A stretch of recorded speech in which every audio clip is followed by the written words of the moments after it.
this segment is what you call the kwekwe or the kakale, the night before the wedding, which is the wedding eve, where you'll have the drums lined up on both sides, your side and the groom side. So all the family would be gathered here, and you will start by singing, "Hey, good night, I will come tell you good night. Everybody good night, I will come tell you good night. Them Congo people good night, I will come tell you good night."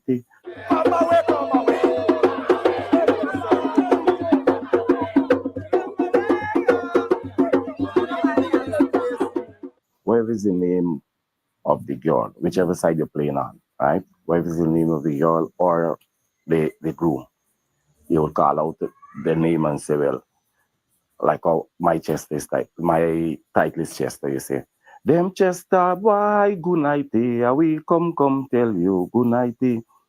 But after good night, you would go to, "Oh nation, where you nation, where you there?"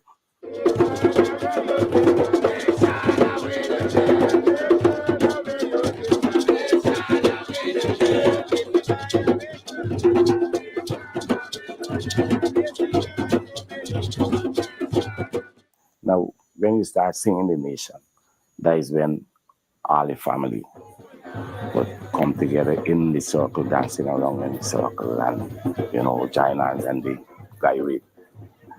All of we are one generation, nation, where them there. Nation, where you nation, where them there. And you go to the next song. Are we some married? Are we some married? Are we some married too? Are we some married? Are we some married? Are we some married too? If by like a dog get married, are we some married too? If by like a dog get married, are we some married too?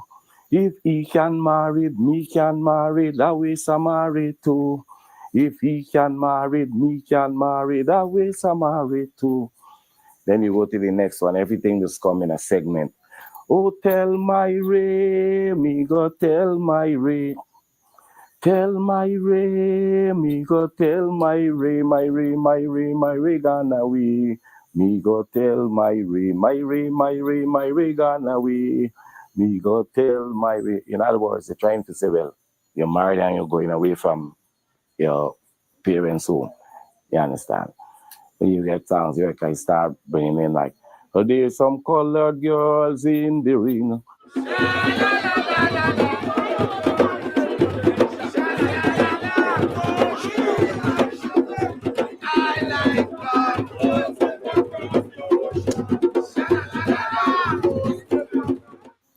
The old, what you may call it, old folks, and you start acting up the tempo.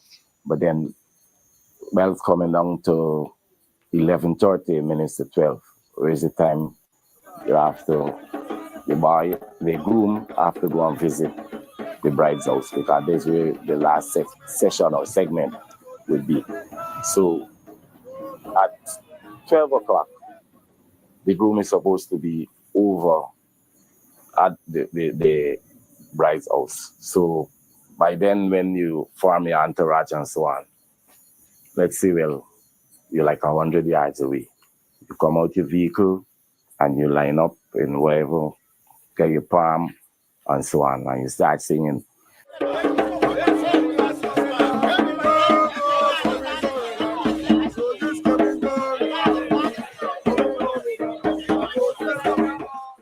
So when you meet to the gate now, the bride gate got to be closed. The family, our family got to be at the gate. Yes, and there's a bottle of rum that both parents are supposed to use while coming to this session. So when you meet to the gate, you can start singing, well, nation. And in the guy waiting a nation, then you said, "Open the door, let the man come in." But before you sing the "Open the door, let the man come in," the two parents got to exchange the bottle liquor over the gate, break the seal, and you started, they say, blessing the ancestors, right? So from the time that session started with blessing the ancestors and things. People just be anxious. They don't wait for the gate to open. They just bulldoze the gate. So when the gate open up and you're rushing, from the time the crowd rush in the yard, there is when you start singing, I wonder where me lover there, search go find them. Wonder where me lover there, search go find them. Me lover there, she left and gone, search go find them. Me lover there, she left and gone, search go find them. Then you're gonna sing, Missy Lass, Missy Lass, Missy Lass, she go ring. Oh, final, let me see.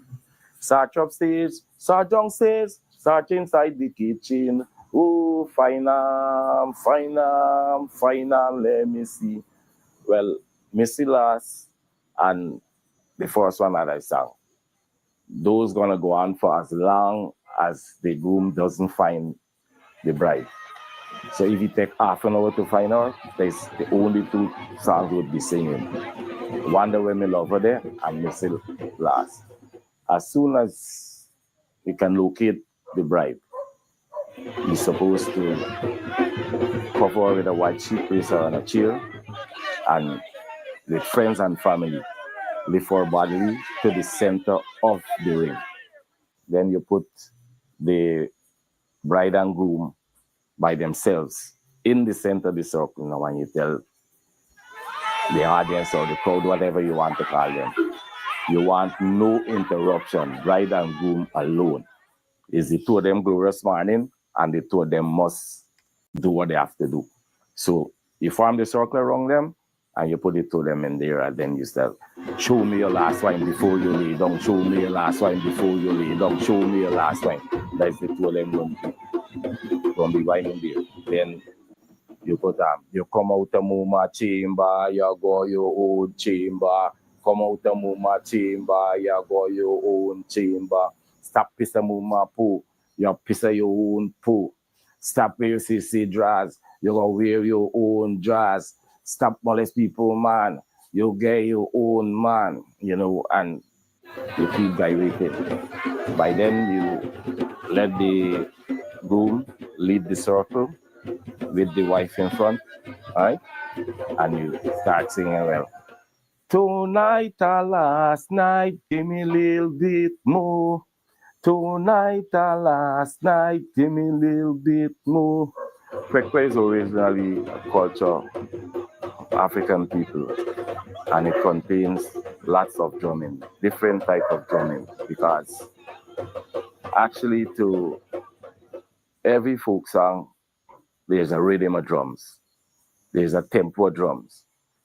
There's a dance to every tune, to every folk song that you're having. But nowadays you find people, instead of dancing the tradition dance, they dance the wind up thing in the ring, and you know, they just chase people out of the ring, and they don't want to partake in the activity. So you find now people rather stand up outside, fold their hand, and just look at you singing. Some may clap and so on, but then it contains a lot of drumming, dancing, families coming together, you understand, and gyrated. Folklorally, you understand, because it's African dancing. Some, you find some people would get a bottle, some with a pot and spoon, and still spice up the drums. Oh, no, you been lie down there. I beg your pardon, now me never know. Oh, never know, you been lie down there. Beg your pardon, now me never know. Beg your pardon, now me never know. Beg your pardon, now me never know. Yes, my name is Brian Chester, originally from Buxton, East Coast, Demerara, Guyana. Oh, yes.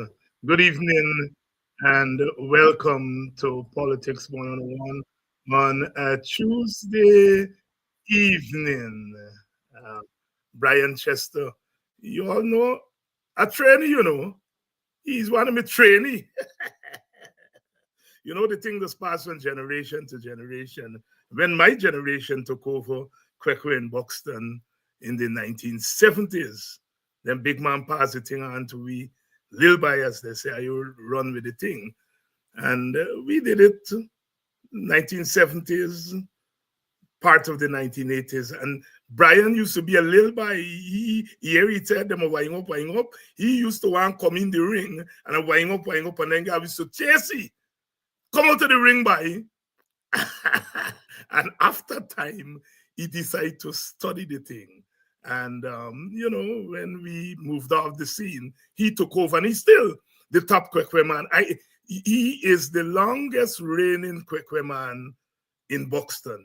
Your reign don't last for more than a decade, maybe a decade and a half. But he's been doing it since the late 1980s until now. He's a top Kwekwe person in Buxton.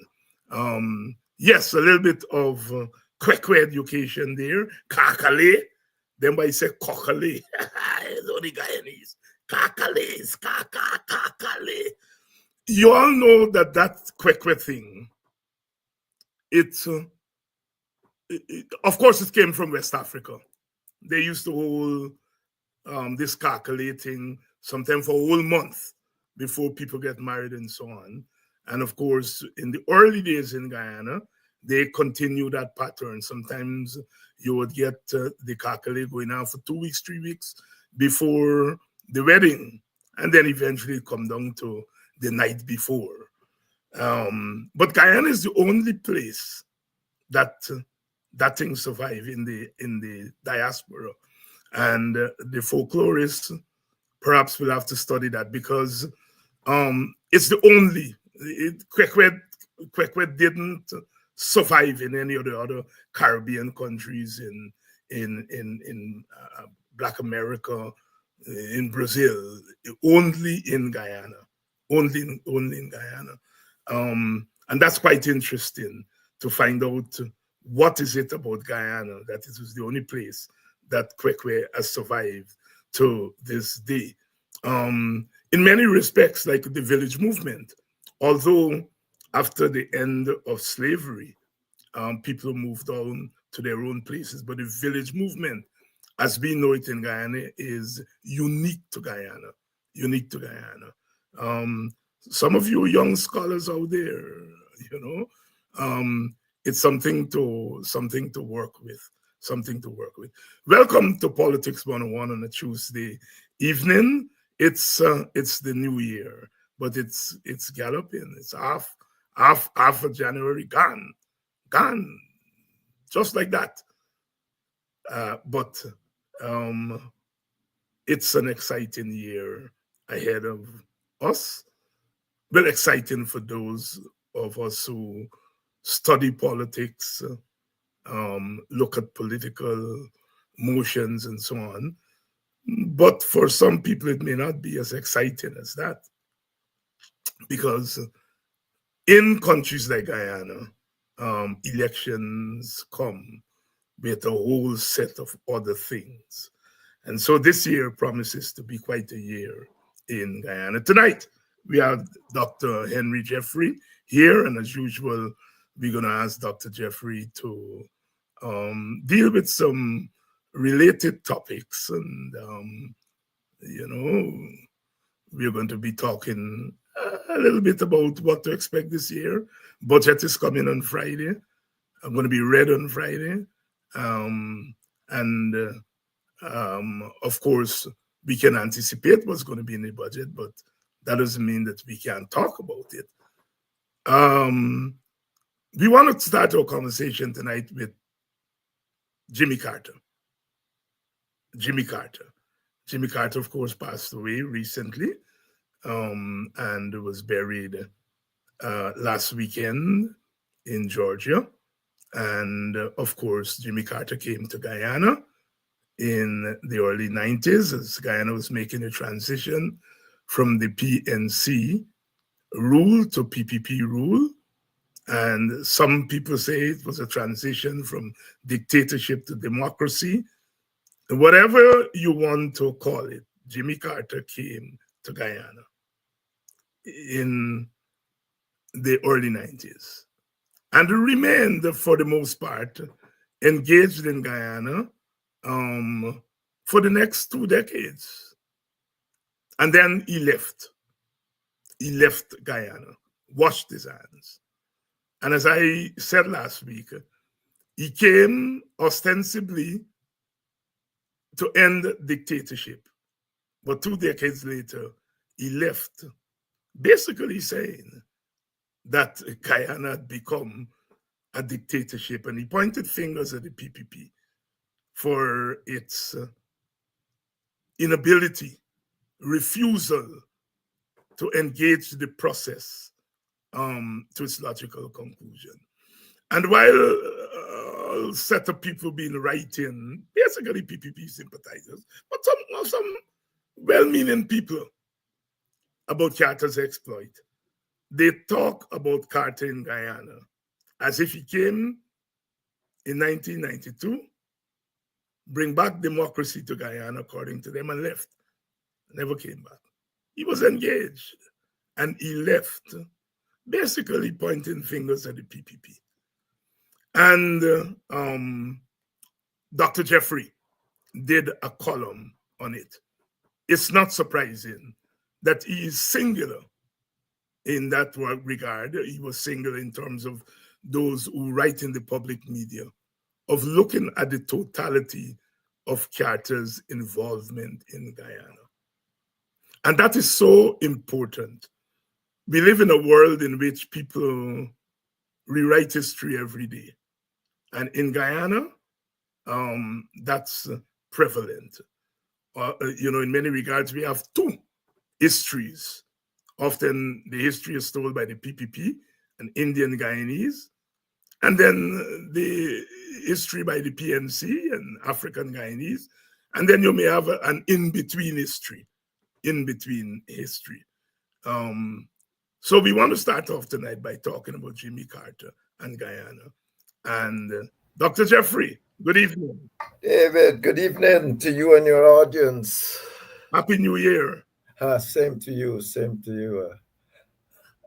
Jimmy Carter, your column caught my attention because, like I said, I think it was the only column I read in all the writings about Carter's role in Guyana after his death. The only column that I think gave a balanced presentation about Carter's role in Guyana, why he came, how he left.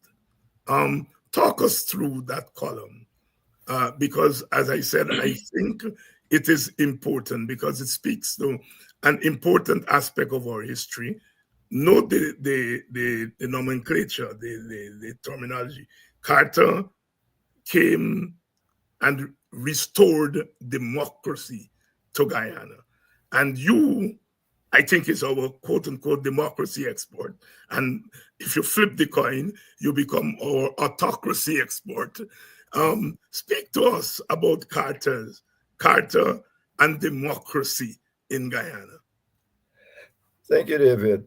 Well, I did say that Jimmy Carter himself left Guyana disappointed. And the disappointment was with the PPP. No doubt about it. He left not 2 decades, I think, but in 2004. And he was disappointed in the PPP because, as they claim, and it is true, the driving force of the Carter Center has been human rights and democracy and all that. It is participation as president, as a matter of fact, and with Brzezinski, that has been also important in the unraveling of Marxism and communism in Eastern Europe. So it was not something new he was coming to. He came to Guyana to introduce democracy that has been the hallmark of his center to this day, as a matter of fact. And so he did, after negotiating with President Hoyt and so on. Democracy was we had an election. Elections alone are not democracy, of course, we know that. I mean, elections is only an important aspect of a democracy, but you can have an electoral government that is as barbaric as anything else. So, it depends. Furthermore, it depends very much on how you win an election. For instance, if the PPP win an election today, it would not make them a democratic government. They would have won elections, and for instance, today Guyana is thought of as an electoral autocracy. So you can win elections, but I mean, that will make you democratic. And the things the PPP has done right now to win this election, if they win, they wouldn't be bringing liberal democracy to Guyana. It would stay in that category and maybe get worse. It would become it's an autocratic arrangement. You got all sort of things that they are undermining local government, going into the local areas. I said they're going directly to the people. If the Constitution wanted them to go directly to the people, they would have said so. They said the people have their local democracy. You must facilitate right now for you to destroy the Constitution. Say you're going directly to people. You go in and get mad with a mission and all sort of nonsense. And asking public servants to volunteer. The very public servant that you can determine how their future, you ask them, please volunteer. Out of the blue, if you want these things, go organize them through in the proper parliamentary processes. But it's nonsense. All they want to do is to get into the communities and control everything. So even if the people win this election today, it won't be considered liberal. It would still be an electoral autocracy or an electoral democracy bearing upon autocracy. That is why it's now classified in the major world index as. So effectively, Carter came and democracy elections were called. And for the Jagan years, you might well say, to some degree, democracy was there. You didn't have this same kind of autocratic behavior. Jagan was always trying. Remember, Jagan, when union strike, Jagan says, show them the books, give them the books, let they see what's there, and then they can, all of us, and the books was given to people against some in the PPP. So effectively, Jagan did that. But our country, David, is a bicommunal country. It has two large ethnic groups, and they are always going to be fighting for power and to control government. Anywhere that you have had this kind of bicommunal context where two large ethnic groups control about 80% of the population, you need another form of government. Majoritarian systems don't work. It doesn't work. Look, Suriname, right over there, it doesn't even have what it has. It has a real multiculturalism in the sense that no group has much more than 25% of the population, but they recognize that you'll cause problem if a man just win by 1 or 2% and think that he can do what the PPP is doing. So effectively, Carter didn't factor that into the thing.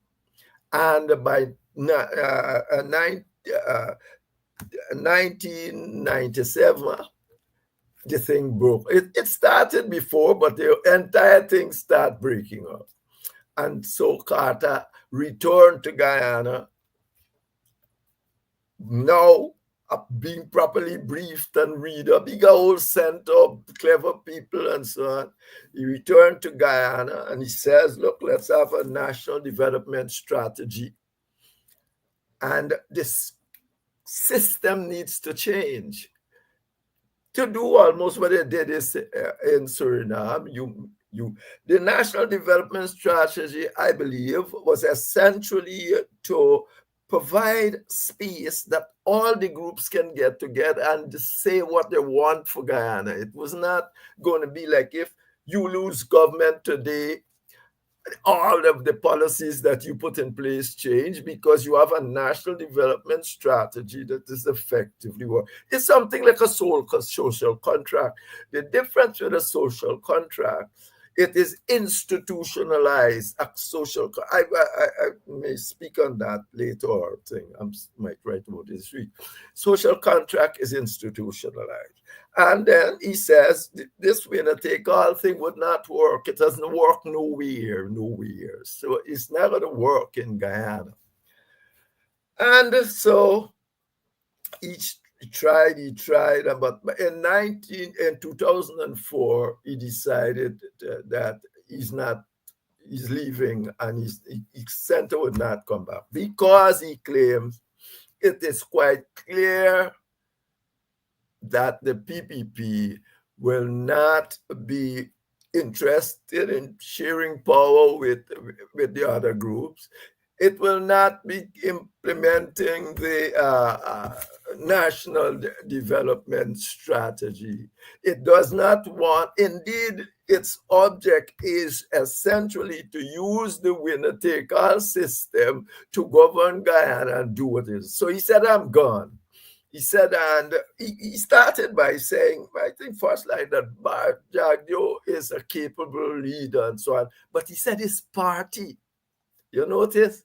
He said his party would not allow it. Well, we know that kind of party. It always got a maximum leader. At that time, it's Janet Jagan. It was Janet Jagan.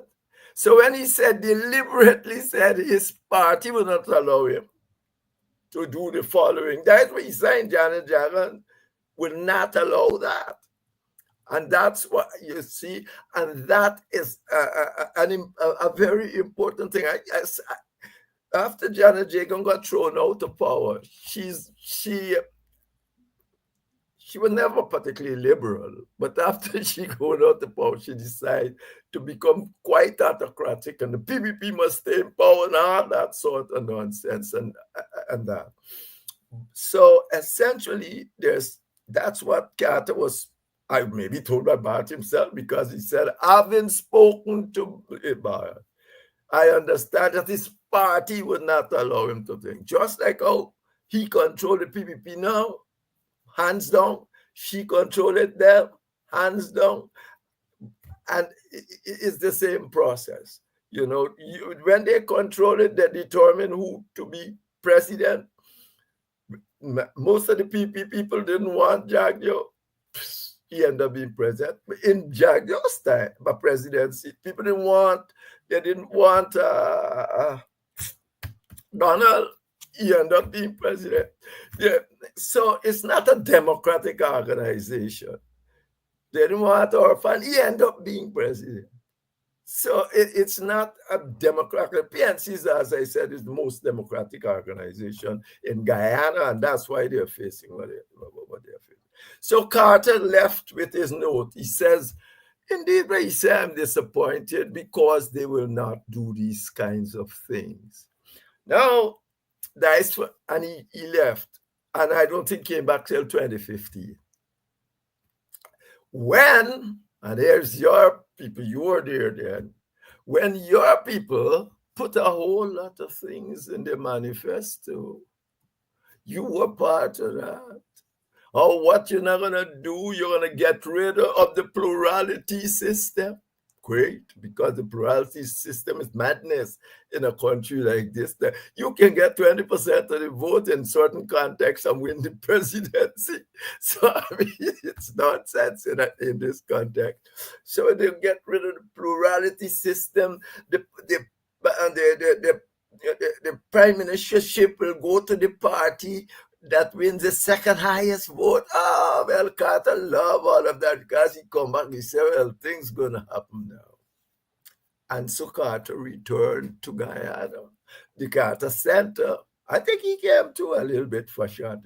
So Carter returned to Guyana. And the CAPNU won the election. But lo and behold, just what this PBP did, they refused. They then start changing their mind. They didn't mean this. And how can you do that? That's too important to do. And so,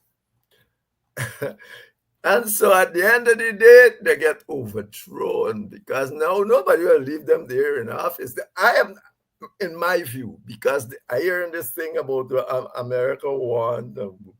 The reason they were overthrown is that America wanted some peace and all these things. Nobody has ever called to make that statement clearly so that I can say clearly and nobody would object to it.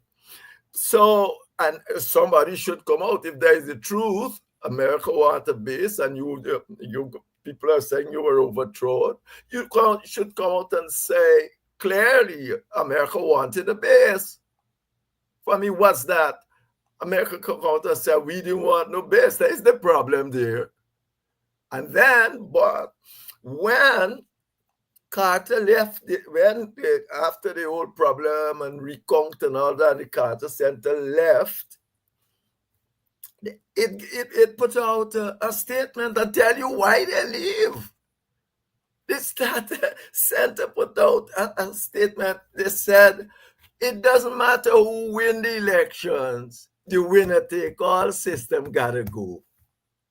So if you think you will get rid of, and the European Union put in their report that under the AP and UAFC, the electoral list increased by 20%. The same bloated literature increased by 20%. So effectively, what the Carter Center is saying, they were trying to entrench themselves in power rather than doing the things to allow openness, winner take all, God, and all that. That is what my reading of that. If somebody else got a reading, let it tell me so. We have very good information. So effectively, you couldn't, in my view, they couldn't allow them to get to another election because of the whole thing. So enter Charon Das. That's my view. Mm-hmm. And the rest is history. So effectively, that is what happened in Guyana. And the Carter Center, both episodes, both of the political parties do precisely almost the same thing. Dr. Henry Jeffrey here tonight, reflecting on Jimmy Carter's engagement in Guyana. Of course, Dr. Jeffrey is referencing the manifesto of the coalition in 2015, which pledged to put an end to winner-take-all politics. And as Jeffrey never misses an opportunity to remind us that we reneged on it. The complexities of coalition politics, because anybody who has been following Guyanese politics very closely would understand what I'm about to say. That element of the manifesto got in there through the WPA. It was WPA people who were in charge of writing the manifesto. Again, I'm not telling any secrets here. Anybody could figure it out to understand politics. And it is not that the PNC and other parties did not believe that there should be an end to winner-take-all politics. I mean, the PNC under Hoyt in 2002 said, power sharing is an idea whose time has come. And Corbyn continued to believe and keep faith with that. People like Aubrey Norton and others were part of that wing of the PNC. So it is not that the PNC did not believe that there should be an end to winner-take-all politics. What I'm saying is the advocacy to get it into the manifesto was led by the WPA. Once power was taken, the WPA did not have the kind of power within the government to then lead the implementation. And as Jeffrey said, the rest is history. But I think history is never going to judge the coalition kindly on that matter, because I agree with Jeffrey and others who said perhaps the best opportunity to move the process forward was at that point, and we dropped the ball. So just a little tidbit there of history to put it in context, and the challenges of coalition government. Um, that a small party may get something into the manifesto, but then when it comes time to govern, that small party does not have the kind of muscles to get certain things through. Those are things that we have to take into consideration as we move forward with coalition politics. Dr. Jeffrey, anything from that old Carter scenario that that we can learn in the present scenario as we move to the 2025 elections? Well, there is a you mightn't be able to get constitutional reform at this stage, but any manifesto you're writing must write with an eye also on, in terms of your space within it. You're already saying that you weren't part of the coalition, PNC coalition. Now you are saying you are going to be, anytime you're coming together now, you're coming together as a political party by itself. You're coming together more or less that as the AFC did as an independent party, because as they just call it the Bible. A coalition agreement is normally the Bible of the coalition. You got your agreement and give it to your members, and these members read this thing. So you can't go away and don't do the things you got there and start mama guying with it. Indeed, in Germany, there is a rule that if you are not doing something in the manifesto, some members get together, they can call for an independent committee to look at the process of why you're not implementing what you're saying and all of that. And this independent committee must not be involved in nothing in the party. And if they come out essentially and say so, well, that the people are right, you got to start doing it. But there are lots of other things you can do. But you see, you have to stand strong and don't. I saw the contortions you were going through at that time. Remember, we were arguing in the press and so on, and you were coming to say they're going to do this and they're going to do that. I said, yeah. And Ogunzai, yes, you had that exchange with Ogunzai almost said, what do you want me to do? I said, walk away from it. But there comes a point when you got to do that. You can't just stay there at that setting. You can walk away. The WPA has a moral. People say the WPA is but the WPA got a sort of moral authority because it has been fair in all its game. Well, excepting for this last bit here, where we just admit. But there you have always come off as being fair in most of the things you do since Walter time, even before. And then so you got to watch this thing and walk away and say, this is what we commit to. And you put it now, you say, I heard that. I think Ogunzai did say that somewhere.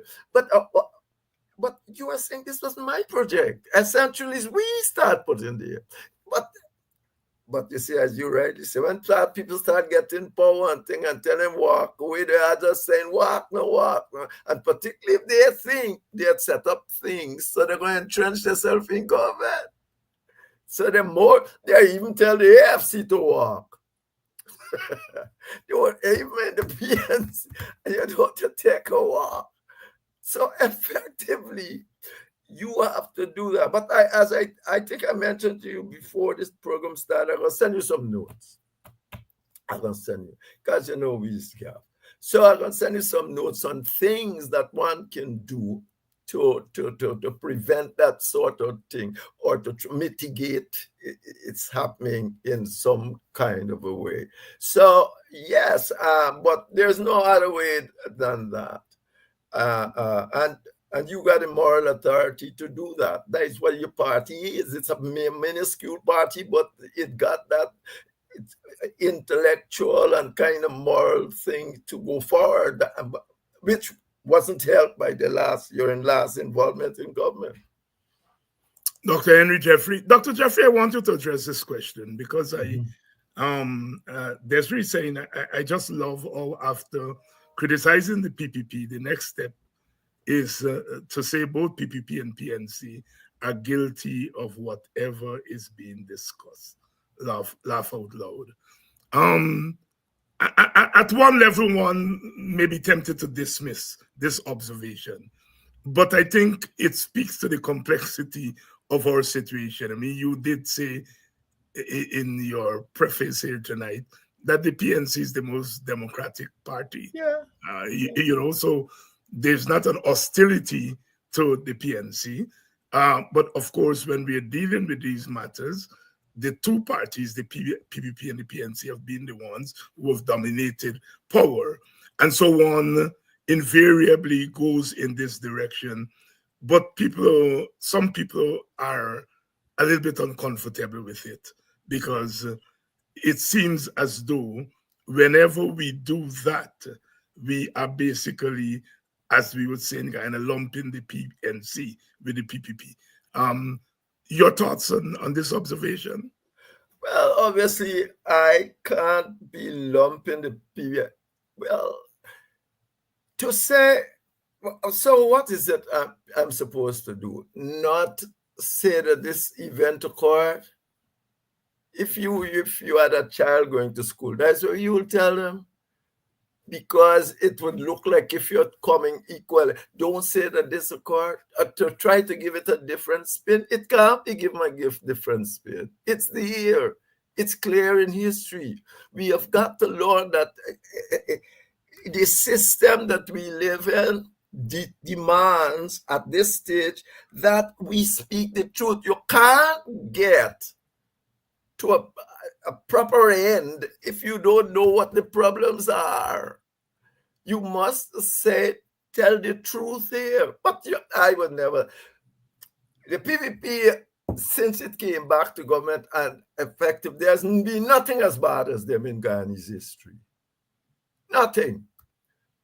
No. PPP, I start by telling you, they are going to the people directly. Who send them to the people directly?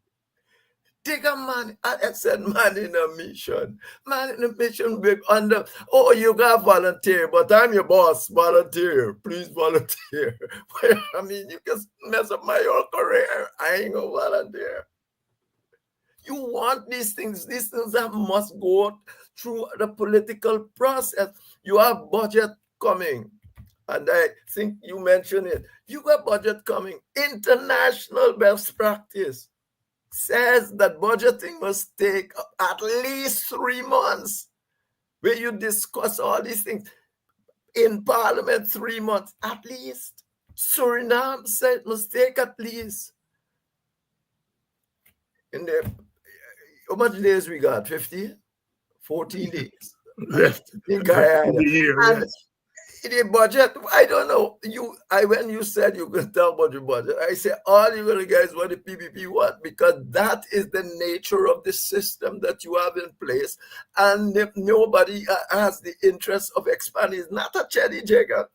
When Chedi Jagan go there, he says, for instance, he says any bill over, just one example, any bill over 6 pages must go to the select committee. You can't just take it there and pass it the same day and go, look what bill they're carrying there, 18 pages.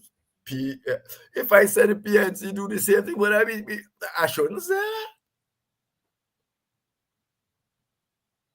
The truth is, that's it. You can change the system for that. You need fundamental constitution reform, because you don't need good people. This is nonsense. Every people, you don't need no, you don't make laws of good people. Good people just follow moral conduct and all sort of thing. Indeed, the laws for, if you make them for good people, it would essentially be procedural. Tell them what or how the thing should be done. A good person. But most people are bandits, including myself and other. You make law for bad people. The Americans writing their constitution, they said no president can change his own salary. He can change his salary for the next president, but he can't change his salary for this president. Either. We writing a constitution 100 years later and left it for the president to change his own salary. And so guess what happened? They changed the whole salary. Even Trinidad, you can't, Barbados, you can't do it. So effectively, you can't just sit down there and say, let us not pinpoint these things if we are going to try to solve them. You're not going to solve them by just turning your blind eye to the other side. It's not a big laugh at all. It's simply not a big laugh unless you want to laugh at disasters. Dr. Henry Jeffrey here, responding to Desiree's observation. I don't think it's an idle observation, but and so that is why I posed the question to Dr. Jeffrey on this matter of shared governance and reaching over to the other side. In 2002, after a long battle within the PNC, I gave in and said that the PNC is committed to power sharing. 2002, August, and he died in December. Corbyn continued, and Dr. Jeffrey, you had a big hand in trying to get the two sides to come together. And from everything that I've heard, Corbyn was willing and put a lot of his energies. I have heard him said that he, in a sense, gambled his entire political career on that, you know? And I'm saying this for Desiree to say that even as we make the observation that the coalition government dropped the ball when they were in government, it must be said that we have to say that the PNC has been more consistent on this question of power sharing. Oh, yes. Than the PPP. Oh, no, the PPP has been dogmatically against it since the 1950s. You remember the British offer to Chedi Jagan? Guyana didn't tell you that? Yes. The British offer to Chedi Jagan, he said he can't do it, but we didn't know that Chedi Jagan already tied up with the Soviets. We didn't know. But he sent a letter to the Soviet Union saying he can carry Guyana and the whole Caribbean into the Soviet bloc. So when we are there saying, oh, the Americans bad to Chedi, and they had the information, but they couldn't tell you at that time because you might not know how they get it. But they had it. He sent a letter to the people and said, we are going to carry Guyana and the entire Caribbean in the communist bloc. Of course, I always tell Chedi Jagan, all my life I know him. When I was Principal Korokoro, I used to get him coming there. I used to say, you are all communists. There was no bother in my thing. That don't mean we weren't friends and thing. I said, you are all communists, and that's why you are where you are. The day, the minute the Berlin Wall fall, I was one of the first people to go to Chedi Jagan and say, hey, your time come. He invited me to his house. I carried some people. He said, all right, explain this to me. You can't be for a long, long time telling me I'm not fit to rule Ghana and now come to the house. We went to the house. Corton, that's Mark Corton. He was one of it.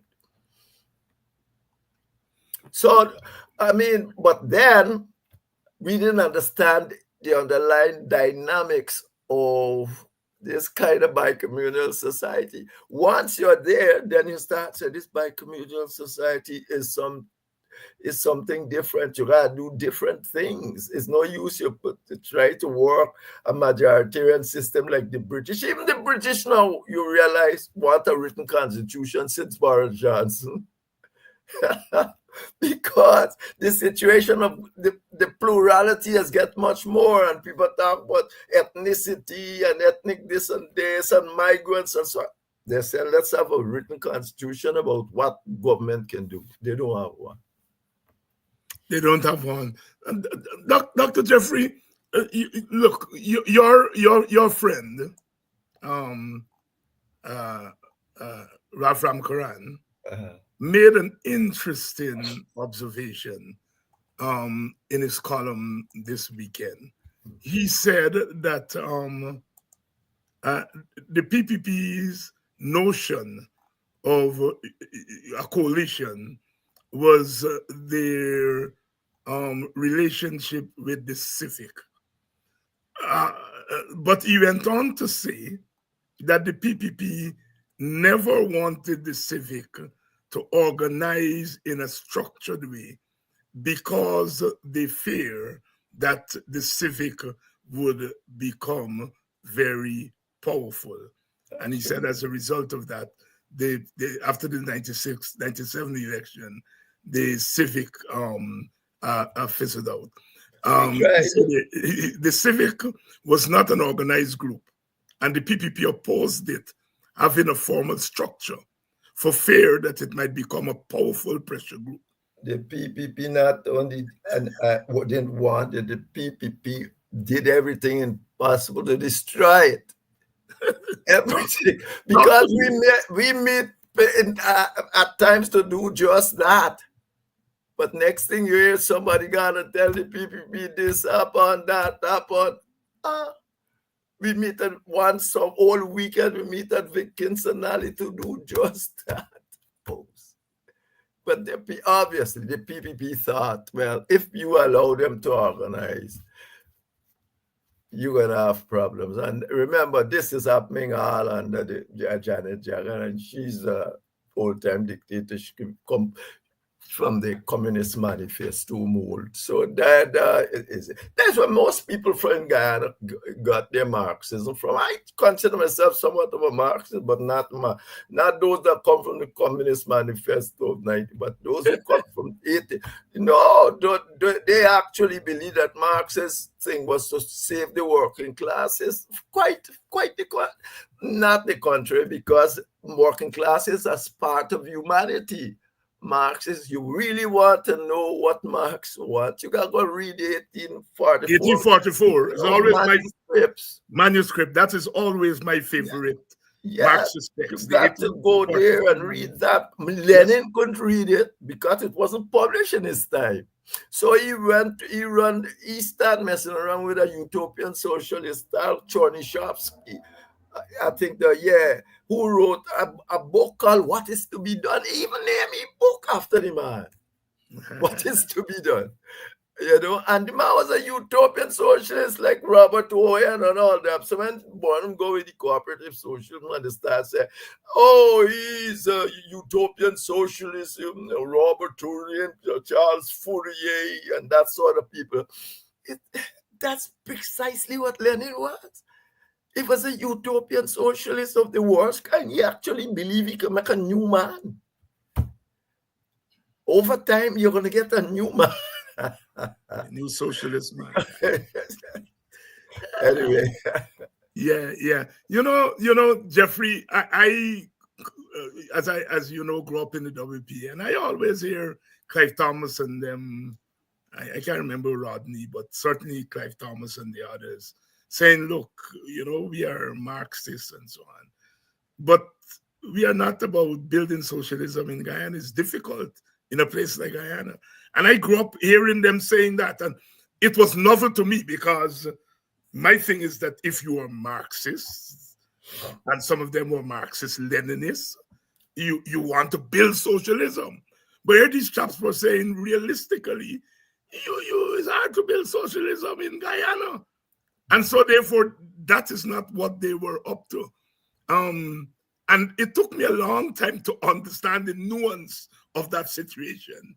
And so on. But I wanted to throw that in because if people listen to you, they will think that you are anti-Marxist, right? So when you said just now that you consider yourself a Marxist, right? I wanted to make that observation because that's the kind of critical, what the WPA called itself in those days, independent Marxism that I grew up with. And so that communist, so a Soviet thing was never part of the upbringing of somebody like myself, you know. And perhaps that is an issue that one day we should really talk through, because that period when everybody in Guyana, PPP was communist, PNC was Marxist Leninist, WPA independent Marxist. It's interesting to go back and to examine those dynamics. Burnham called himself in 1976, isn't it? January, I get shot. Burnham called himself a Marxist Leninist. Marxist Leninist, that's right. In an interview or anything, I said, what is this? We going here with this? Because this got a whole lot of problem. And then Shahabadin, I'm going into some fire. I'm walking in front of Shab. I might have said this on your program. Shab said, Henry. So I said to him, I said, hi. He said, go. He said, you're going to get the leader talking these kind of things. You get overthrown. I said, but I don't tell the leader to do what he do. I was shocked myself when he come out with it. And he think, Burnham thought by saying the party would be guided by Marxism and Leninism. You know, it's almost the same thing like the border dispute. I don't think about whether they'll get disputed or you had your controversy with that. It would be guided by Marxism and Leninism. Not that it's Marxist Lenin, if you read the thing carefully. It should be guided by Marx. Well, what I mean, really, you can get Socialist International, you want to destroy capitalism. There's all that's supposed to be. In the capitalist backyard, you were doing that kind of thing. Oh, yes. You know, Guyana had criticized the Soviet bloc for the invasion of Hungary. And I think the BBC or somebody asked him, well, how can you be a socialist and your gains for the Soviet Union did? And he said, I'm an homegrown socialist. You know, so there's a difference between socialism and the whole of Western Europe considers socialism of yes. all the Denmarks and all them. They got it's a kind of, it's not Marxism, Leninism, and democratic centralism. Marxism is rooted in democratic centralism, which means that the leader control everything for the most part. It's more centralist than democratic. Exactly.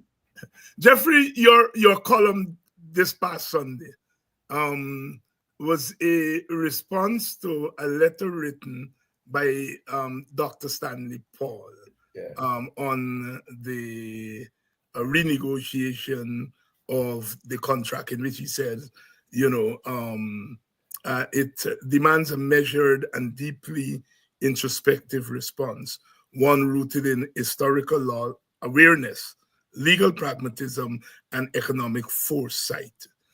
And you responded to that column, and you titled your column, Professor Paul and Reckless PPP Governance. Professor Paul and Reckless PPP Governance. Walk us through that column. Well, he said that. I said, well, where you miss here, that is true, what he said there. But essentially what I was saying, what you've missed here is the political dynamics. What's taking place in the countries at various levels. For one thing, something I didn't say, I'm going to say it first now because I thought I'd said that enough. Or, don't bother. For one thing, I'm saying, look, there you have a system, you are trying to pit, you have a divided political system. You don't have a united political system. For you to fight Exxon sensibly, you got to have a united system to confront them. Otherwise, as if someone have to divide and rule, they will just use the power where they can to whom, and the other side would left out. I said that is why you are seeing these people are reluctant to get together.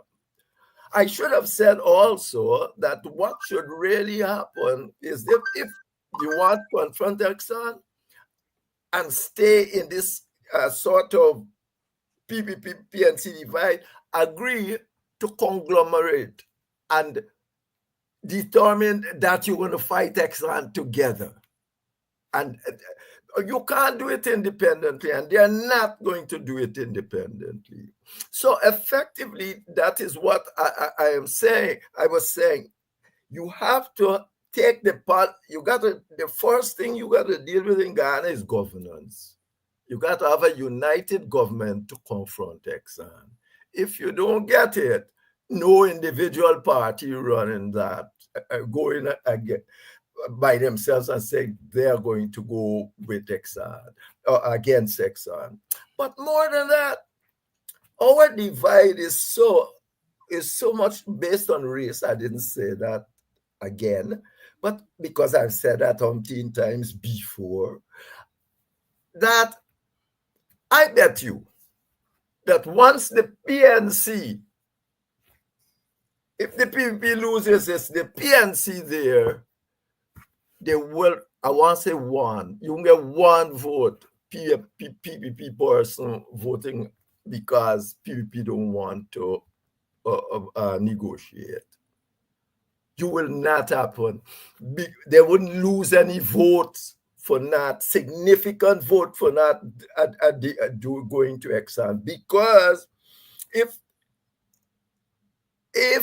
they did so, the alternative is the PNC, and they end up under any Exxon negotiation or not.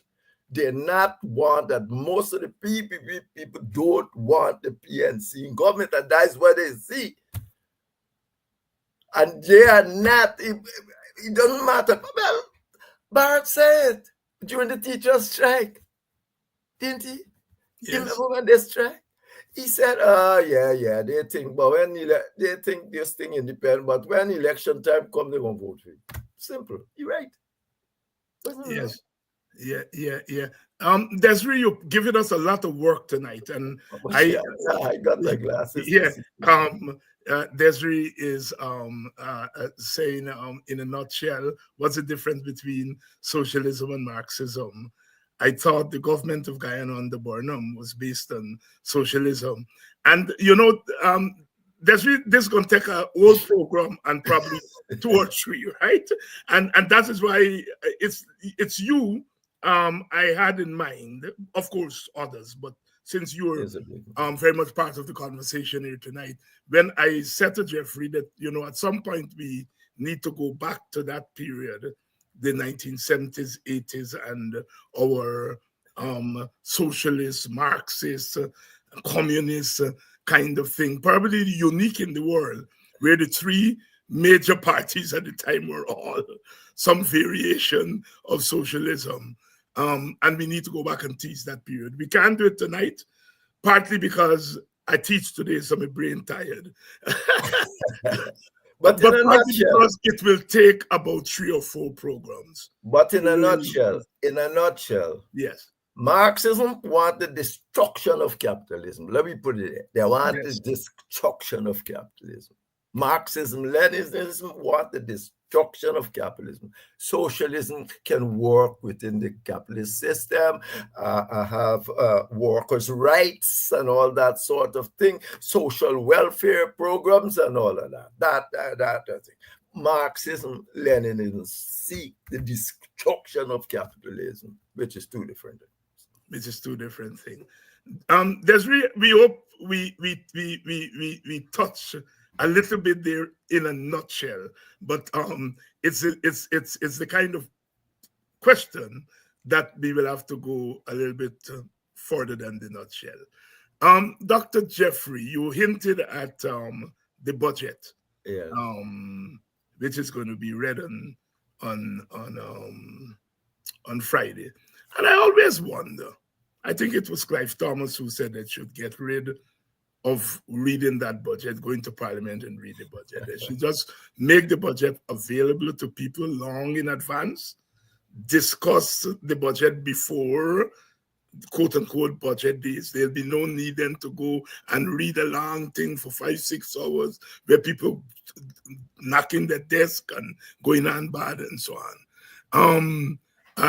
What is the history behind going? I know it's a British thing.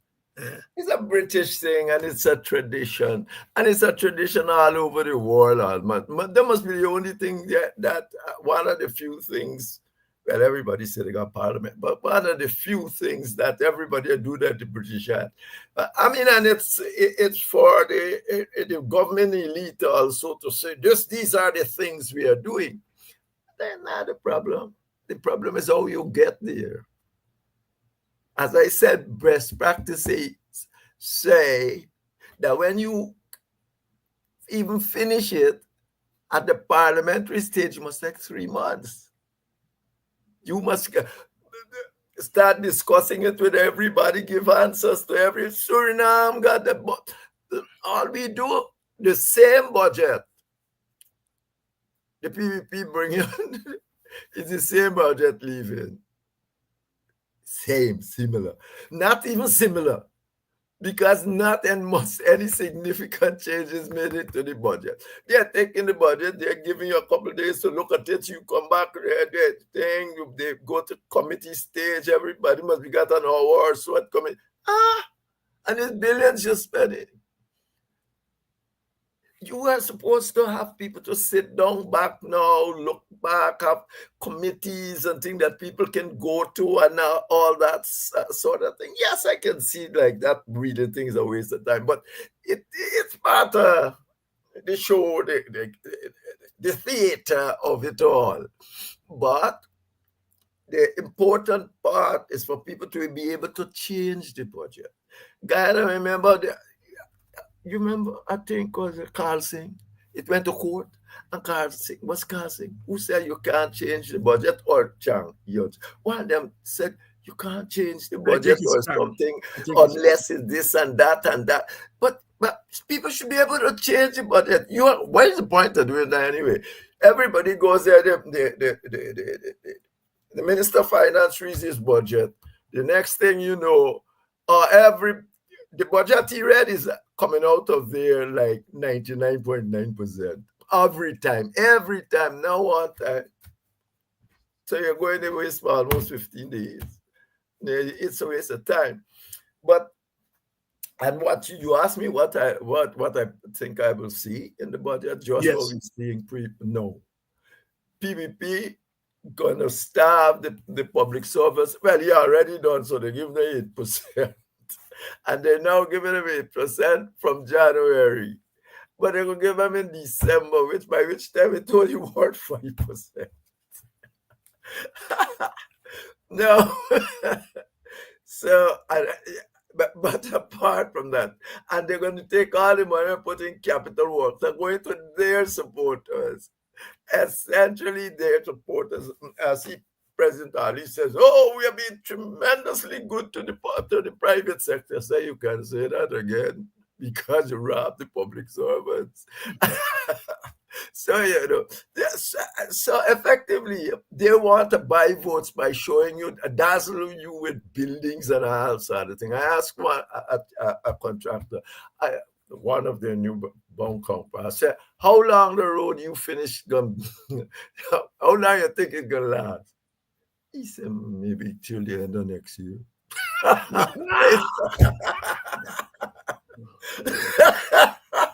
This is what we have it. It's waste of money. And when concrete roads start breaking up, and the game is up. So effectively, you have money now. What you should be doing is sitting down, or what Guyana should be doing is sitting down. Building roads that will last a generation. It's a generational thing. Not only building roads, but building institutions that will last generation. Building institutions that when oil finish, we can still get jobs and do things and do all sort of things. You want to build roads to just can last, and they must be a long time. If the cars running too far, might break in 3 months. Imagine they're breaking away already in some of these things, but they think they can dazzle people with stupidity. You you just take people money, go and build plenty and build an area and say, look what the wonderful work. When you got money, you can do anything. Anything. They got money, they're doing anything. They're doing anything. I mean, that is it. If you don't have to be no genius to go and do anything you want to do when you get money. And particularly if it's not your money. You ain't got none to lose, as a matter of fact. Only the elections, and they say when people see you put up a lot of buildings, they're gonna think and doing a lot of roads, and you're giving them pence, the same pence you not even sufficient, the same pence you took away from them, their mothers and fathers working in public service, you come and give them some of that, and they say, oh Lord, we got money and this and that. That's what the people is doing. Good evening to So you. you ain't seen nothing else than that. Good evening to you, Francine Cruz. Good evening to you, Commissioner Cole.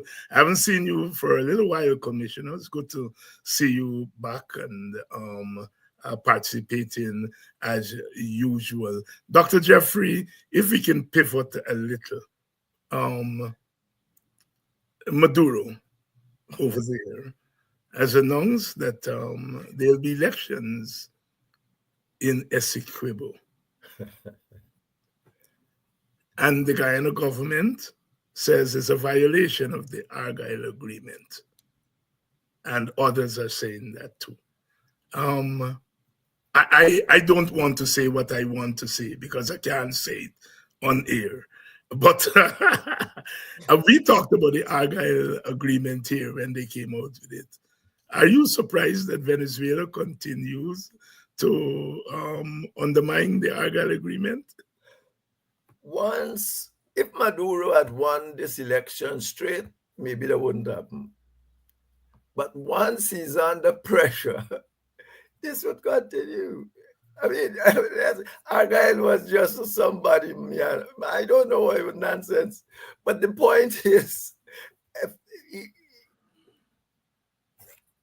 he will have to continue with this. It's tentative in power. He always got to do things to throw people off and so on. You know, so he will do that. He got $25 million on his head. Maybe he'll come over to Essequibo and make a statement that the election he called it. No, the truth is that this is what do you expect from Maduro? You see, there's autocrats for you. He not interested in nothing. He got $25 million now on his head. America used the old tactics. Now they can't use governmental power. They used to send the CIA to do that job now. Now they're going to get bounty hunters. Bounty hunters. You understand how many old soldiers was he sitting down? They're planning how they're going to get a $25 million. You understand? Retirees from all them crazy countries. So you got a problem. But the Americans, again, they use their bounty hunter thing. And, yeah. I don't know how much you've been following the cash grant and registration thing coming down to the end, but it was quite amusing in Bartica when they started to call out some names. They were calling some dead people who get registered for this $100,000. What's happening there, Jeffrey?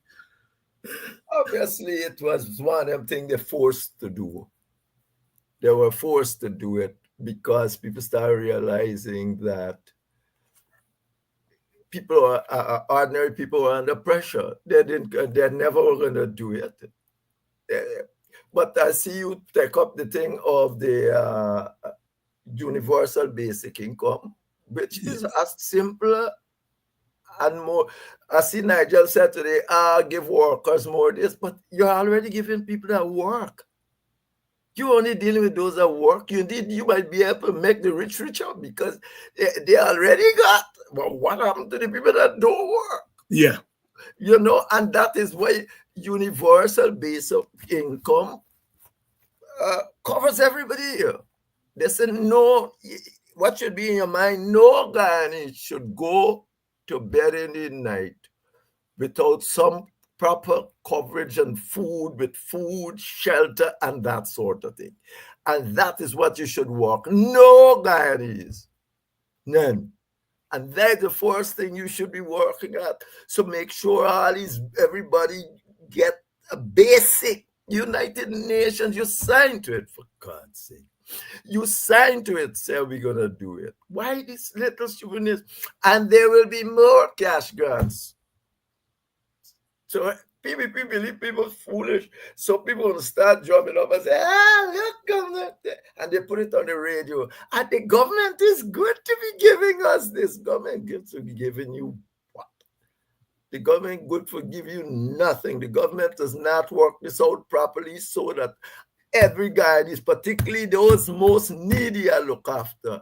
Giving, as I said, Nigel, that is a good idea, but it ain't hit the root of the problem. The root of the problem, you got plenty poor people down there, ain't in no employment, and they got a right, just like everybody else, to a decent existence, if you can afford it. Now we can afford it now.